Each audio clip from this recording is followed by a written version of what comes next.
شعوری تلاوت کرتے ہیں، ٹھیک ہے، قرآن کی شعوری اور غیر شعوری تلاوت پر آج جو ہم بات کر رہے ہیں نا وہ آپ سمجھیں۔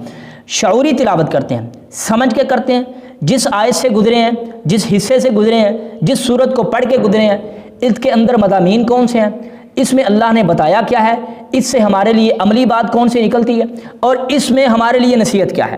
اب یہ دوسرے لوگ ہیں، اب انہی لوگوں میں وہ لوگ بھی شمار ہوتے ہیں، ترجمہ پڑھنے والوں کو بھی آپ دو لوگوں میں شمار کر سکتے ہیں۔ ایک لوگ وہ ہیں جو ترجمہ پڑھتے ہیں کسی کا لکھا ہوا، یعنی کسی عالم نے ترجمہ مرتب کیا، اس کو اٹھایا اور پڑھنا شروع کر دیا۔ لیکن ایک لوگ وہ ہیں، دوسرے لوگ وہ ہیں جو قرآن کا ترجمہ پڑھتے ہیں خود اپنی آنکھ سے، کسی کی آنکھ سے نہیں، کسی کا لکھا ہوا نہیں، خود اپنی آنکھ سے پڑھتے ہیں۔ آپ پوچھیں گے وہ کیسے؟ ہاں میں بتاتا ہوں۔ پہلے قرآنک عربی کو سیکھتے ہیں، قرآن کی زبان کو سیکھتے ہیں۔ قرآن کی زبان سیکھنے کے لیے، عربی زبان سیکھنے کے لیے صرف اور نحو کو پڑھتے ہیں، قرآن اصول و قواعد و ضوابط پڑھتے ہیں عربی زبان کے، پھر قرآن کا اپنی آنکھ سے مطالعہ کرتے ہیں۔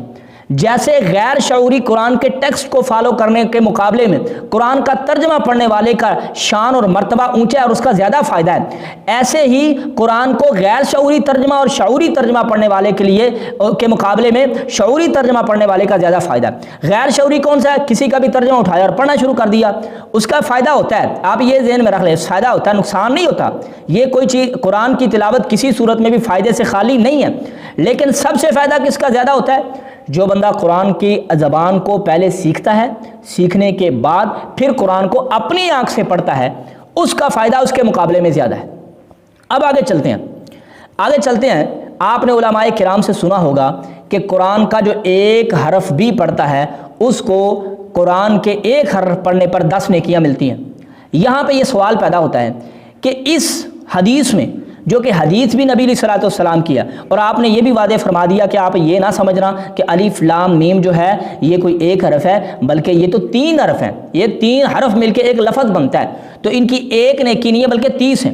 اچھا، یہاں پہ ایک سوال پیدا ہوتا ہے جو عام عوام کے ذہن میں ابھرتا ہے کہ یہاں اس میں ترجمہ حاصل کرنے کی، ترجمہ پڑھنے کی بات ہی نہیں ہے، ترجمہ پڑھنے کی بات ہی نہیں ہے، تو پھر کیوں اس بات پر زور دیا جاتا ہے؟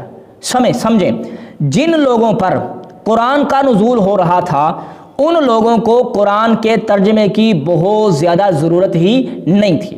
ہاں، کسی مسئلے، احکام و مسائل کے کسی ضمن میں اگر کوئی بات سمجھ نہیں آتی تو وہ اللہ کے پیغمبر علیہ الصلوۃ والسلام سے پوچھا کرتے تھے، وگرنہ ان کی اپنی زبان ہی قرآن والی زبان تھی، اس لیے ان کو قرآن سمجھنے کی ضرورت نہیں تھی۔ یہاں پر ایک بات سمجھا دوں، آج کے علماء کو ایک بہت بڑی غلطی لگی ہے، خاص طور پر وہ علماء جو خطباء، عوامی خطیب ہیں، ان کو بہت غلطی لگی ہے۔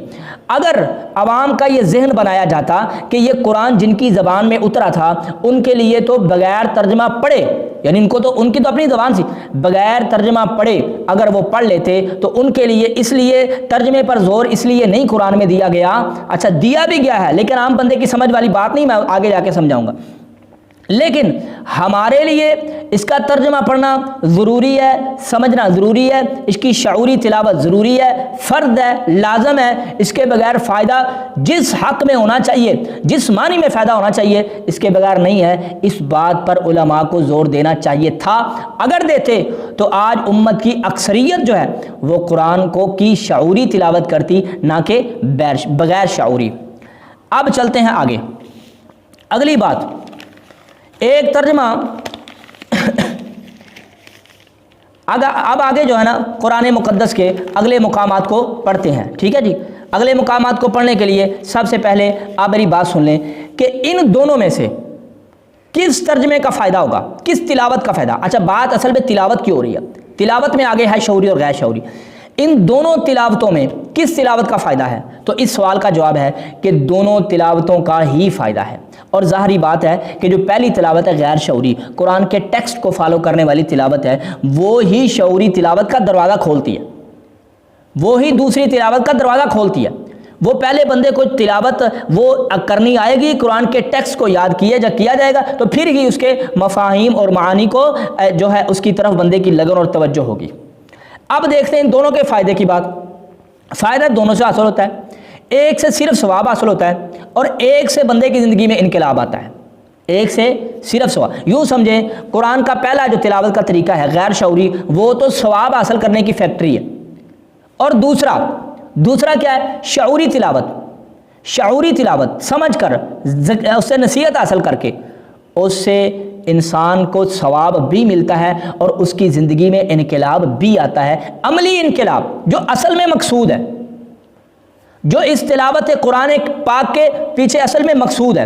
اچھا اب چلتے ہیں، اس میں بھی دو قسم کے لوگ آتے ہیں. ایک تو وہ لوگ ہیں جو تلاوت قرآن پاک، قرآن پر ذکر جو ہے غور و فکر کرنے میں دو لوگ آتے ہیں. پہلا غور و فکر ان لوگوں کا ہے جو فلسفی قسم کے لوگ ہیں، تدبر میں بہت ماہر، عربی لینگویج میں بہت ماہر، عربی لغت میں بہت زیادہ ماہر، فلسفی قسم کے لوگ، بہت زیادہ دقیق ذہن ہے جن کا. ایک غور و فکر ہے ان کے غور و فکر کے بارے میں بھی اللہ نے قرآن مقدس میں فرمایا ہے. قرآن کا پہلا مقام سورہ النساء آیت نمبر 82، اللہ فرماتے افلا یتدبرون القرآن، کیا یہ قرآن میں تدبر نہیں کرتے؟ اصل آپ ذہن میں رکھیں، اصل مقصود کیا ہے؟ قرآن میں تدبر، قرآن کے اندر ڈوبنا. قرآن چاہتا کیا ہے؟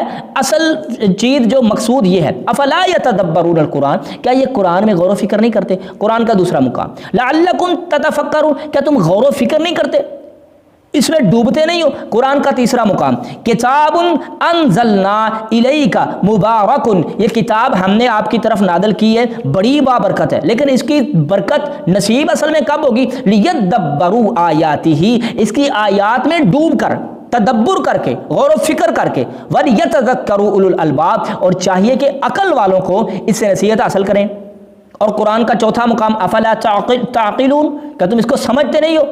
یہ چاروں قرآن کے مقام ہمیں اس بات پر آمادہ کر رہے ہیں کہ اصل قرآن کو پڑھنا، قرآن کو سمجھ کے پڑھنا ہے. اب ایک سمجھنا ہے فلسفی لوگوں کا، اب ایک سمجھنا ہے عام سطح کے لوگوں کا جن کا عام ذہن ہے. ٹھیک ہے، یوں سمجھے کہ عام لوگ جن کا بہت زیادہ علم نہیں ہے، بہت زیادہ اعلیٰ سطح کا ذہن نہیں ہے، ان کے بارے میں بھی اس قرآن میں ذکر جو ہے نصیحت ہے. ان کے بارے میں بھی قرآن نے کیا فرمایا؟ پہلا مقام وَلَقَدْ يَسَّرْنَا الْقُرْآنَ لِلذِّكْرِ، اور البتہ تحقیق ہم نے قرآن کو آسان کر دیا